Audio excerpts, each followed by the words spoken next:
Hello and welcome to the another exciting video for the revisional part of the Indian Penal Code. इससे पहले भी मैंने एक video बनाई थी जो कि इसके रिविजनल प्रोसेस से रिलेटेड है।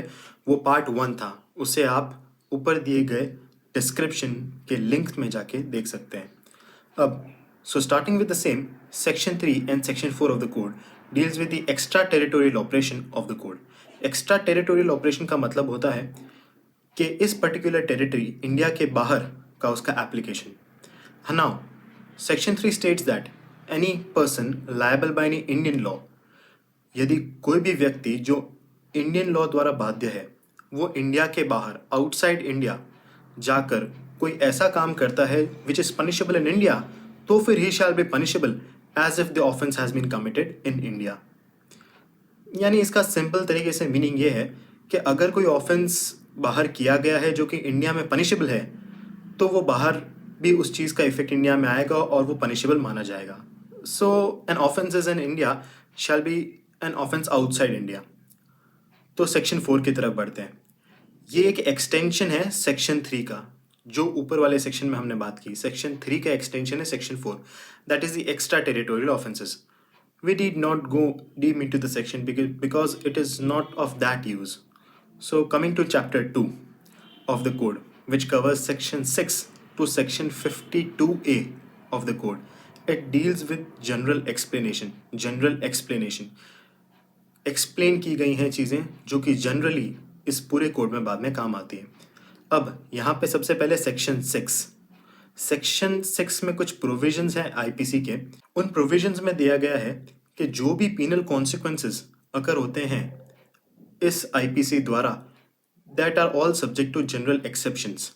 सब्जेक्ट टू जनरल एक्सेप्शंस का मतलब होता है कि जितनी भी पनिशमेंट्स, जितने भी लॉज, जितने भी पीनल ऑफेंसेस इस कोड में बताए गए हैं वो सब एक एक्सेप्शन द्वारा बाध्य हैं। यानी कि अगर वो उस पर्टिकुलर एक्सेप्शन में फॉल करते हैं तो वो ऑफेंस नहीं माना जाएगा।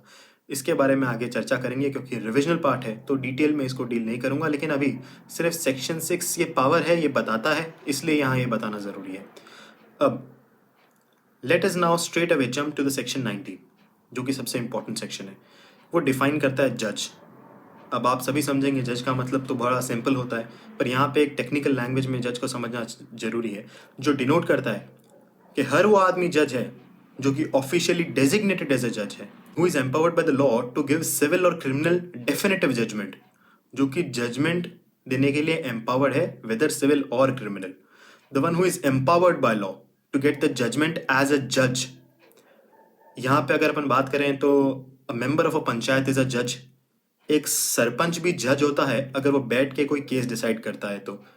ठीक है, यहाँ पे इंपॉर्टेंट सेक्शन दूसरी आ जाती है, सेक्शन 21। यहाँ पब्लिक सर्वेंट का डेजिग्नेशन बताया गया है कि पब्लिक सर्वेंट कौन होगा। तो सबसे पहले तो आप जान लीजिए कि इसमें इंपॉर्टेंट बात यह है कि कोई भी मिलिट्री, नेवी या एयरफोर्स के कमीशन्ड ऑफिसर्स जो होते हैं वो पब्लिक सर्वेंट के तहत आते हैं। अब इस चीज़ की लिस्ट बहुत बड़ी है कि कौन पब्लिक सर्वेंट है, कौन पब्लिक सर्वेंट नहीं है। इसके लिए आप हमेशा उस लिस्ट को याद कर सकते हैं, उसको देख सकते हैं। पूरी लिस्ट को यहाँ पे गो थ्रू करने का कोई मतलब नहीं है। हर वो आदमी जज है who is empowered by law to do so. अब ज़रूरी नहीं है यहाँ पे कि जो पब्लिक सर्वेंट होगा he is always to be appointed by the government. It is not necessary. It may be a statutory body, it may be anything else. But यहाँ पे ध्यान रखना ज़रूरी है, हमेशा ऐसा नहीं होता।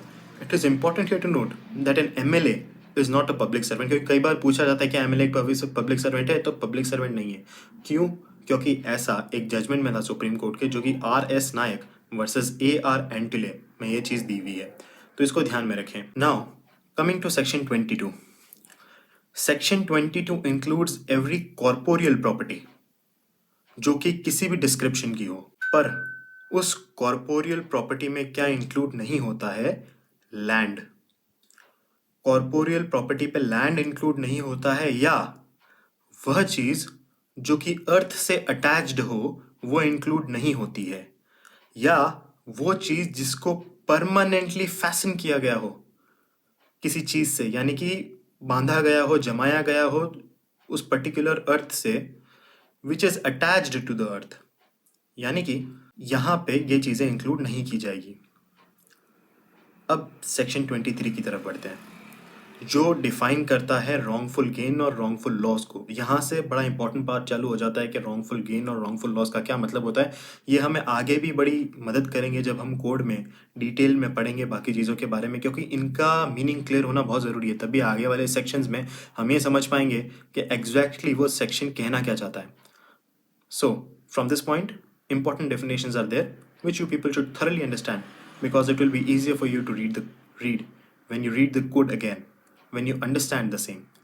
So, wrongful gain के बारे में बात करते हैं सबसे पहले। wrongful gain is a gain, एक ऐसा gain by unlawful means of property, जो कि unlawful means से property का gain हुआ हो, जिससे कि to which the person gaining is not legally entitled.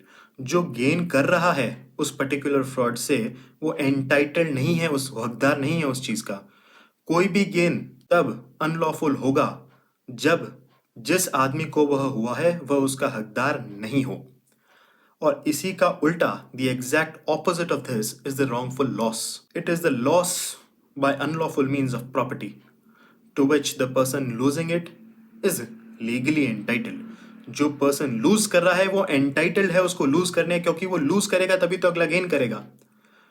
अगर कोई आदमी है और वो रॉन्गफुल लॉस उसको तभी होना माना जाएगा जब उसे किसी प्रॉपर्टी से गलत तरीके से दूर रखा जाए, या फिर जब उसे उस प्रॉपर्टी से जिसका वो हकदार है, उसे उस प्रॉपर्टी से जिसका वो हकदार है उसे डिप्राइव किया जाए, यानी उससे दूर रखा जाए, उसे डिप्राइव किया जाए, उसको यूज नहीं करने दिया जाए और उसको रोका जाए, तब ये चीज़ मानी जाएगी। और यहाँ पे ये चीज़ करना क्लियर करना बहुत ज़रूरी था। तो मैं इसको शॉर्ट वीडियोस के फॉर्म में रखता हूँ ताकि एक ही बार में आप बोर ना हो जाएं और बहुत तरीके से इसको समझें। और अगर मुझसे कोई गलती हुई हो, कोई चीज़ छूट गई हो, if anything is wrong on my part, please let me know in the comment section below and we shall have a word in the description. Thank you. Shubham.